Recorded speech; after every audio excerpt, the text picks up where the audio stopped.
ধন্যবাদ মাননীয় স্পিকার। মাননীয় স্পিকার, আমাদের এই বাংলাদেশ যা শুধুমাত্র দেশ নয়, এটি সৌন্দর্য, ইতিহাস, সংস্কৃতি ও ভালোবাসার প্রতিচ্ছবি।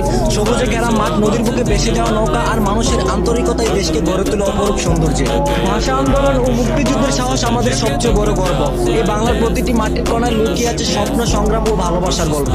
তবে অত্যন্ত দুঃখের সাথে বলতে হয় মাননীয় স্পিকার, আইনের অসচেতনতা আর বেকার যুব সমাজের কারণে দেশ সঠিক পথ চলায় ব্যর্থ হচ্ছে। ফলে বাংলাদেশ উন্নত হওয়ার বদলে ধীরে ধীরে ধ্বংসের দিকে তলিয়ে যাচ্ছে মাননীয় স্পিকার। মাননীয় স্পিকার, আজ আমি দেশের কিছু গুরুত্বপূর্ণ বিষয় নিয়ে কথা বলতে চাই, যে বিষয়গুলো অবহেলিত থাকার কারণে আজও আমাদের দেশ উন্নয়নের ছোঁয়া পায়নি।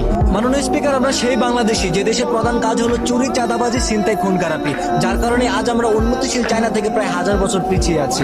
আমরা সেই বাংলাদেশি যে দেশের নাগরিকরা দেশের উন্নয়নের কথা চিন্তা না করে খেটে খাওয়া মানুষদের অন্যায় অত্যাচার করে তাদের মুখের খাবার কেড়ে নিয়ে আসি। আমরা সেই বাংলাদেশি মাননীয় স্পিকার যে দেশের আইন মোটা অঙ্কের টাকা দিয়ে কেনা যায় আর সাধারণ মানুষ নিরাপত্তা থেকে বঞ্চিত হয়ে যায়। যে দেশের আইন মোটা অঙ্কের টাকার কাছে বিক্রি হয়ে যায়, সে দেশ কখনো শান্তিপূর্ণ হতে পারে না মাননীয় স্পিকার।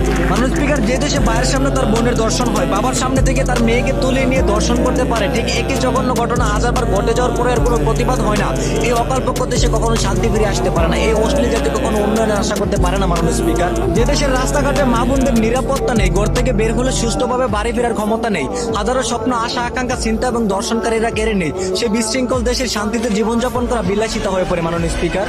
আজ আমরা লজ্জিত মাননীয় স্পিকার, দেশের আইন সহ হাজার হাজার স্পেশাল ফোর্স থাকা সত্ত্বেও সাধারণ মানুষের নিরাপত্তা নেই। প্রবাসী ভাইয়েরা অর্থাৎ রেমিটেন্স যোদ্ধারা দেশ ও জাতির উন্নয়নে তাদের জীবনটা দেশের বাইরে কাটিয়ে আসে, কারণ এদেশে কাজ নেই, এদেশে শান্তি নেই, ভরসা নেই, বিশ্বাস নেই, কোনো কিছুই নেই। তারপরও দেখা যায়